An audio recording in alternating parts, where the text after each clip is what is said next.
الکریم اما بعد فاعوذ باللہ من الشیطان الرجیم بسم اللہ الرحمن الرحیم الا بذکر اللہ تطمئن القلوب، بے شک اللہ کے ذکر سے دلوں کو اطمینان ملتا ہے۔ محترم ناظرین اکرام، ہم آپ کو اپنے یوٹیوب چینل آپ کے خواب کی شرعی تعبیر پر خوش آمدید کہتے ہیں اور اللہ تعالیٰ سے یہ دعا کرتے ہیں باری تعالیٰ آپ کو خوش رکھے، آباد رکھے، جملہ مسائب اور پریشانیوں سے محفوظ فرمائے۔ آج کی اس ویڈیو میں ہم ذکر کریں گے خواب میں پسینے کا آنا، پسینے کا دیکھنا، اپنے جسم کے پسینے کا پی جانا کیسا ہے اور اس کی تعبیر کیا ہے۔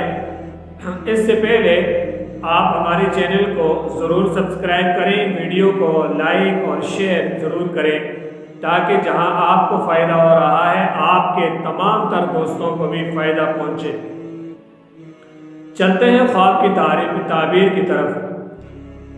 حضرت ابن سیرین رحمۃ اللہ تعالی علیہ مشہور معبر ہیں، فرماتے ہیں اگر خواب میں دیکھے کہ اس کے جسم پر پسینہ جاری ہے، دلیل ہے اسی قدر نقصان پائے گا، یعنی اپنے جسم پر پسینہ دیکھ رہا ہے تو دلیل ہے کہ یہ نقصان میں ہوگا، اور اگر پسینے کو زمین پر ٹپکتا ہوا دیکھتا ہے تو بہت زیادہ نقصان پائے گا۔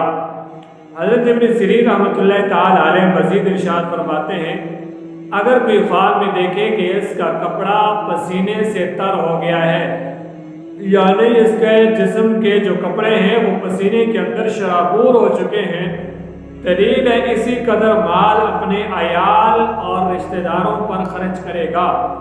اور اگر اپنا پسینہ پی رہا ہے، اس کے جسم پر پسینہ تو ہے لیکن یہ پسینہ خود پی رہا ہے یا اسے انگلی کے ساتھ چاٹ رہا ہے یا کپڑے کے ذریعے اسے اپنے منہ میں نچوڑ رہا ہے، تو دلیل ہے کہ اپنا مال کھائے گا۔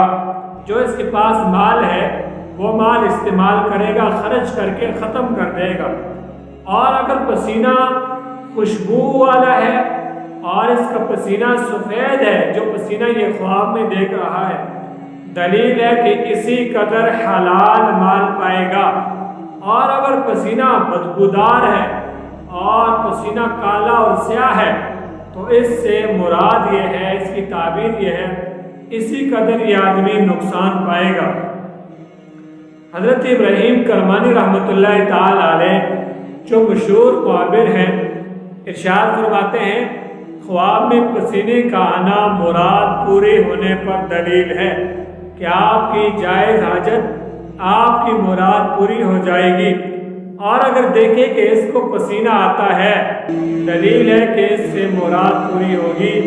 اور اگر کوئی بیمار آدمی ہے وہ پسینہ دیکھ رہا ہے تو اس کی تعبیر یہ ہے کہ یہ آدمی شفا پائے گا۔ اللہ تعالی ہمیں عمل کرنے کی قرآن و سنت پر توفیق عطا فرمائے۔ وما علینا الا البلاغ المبین۔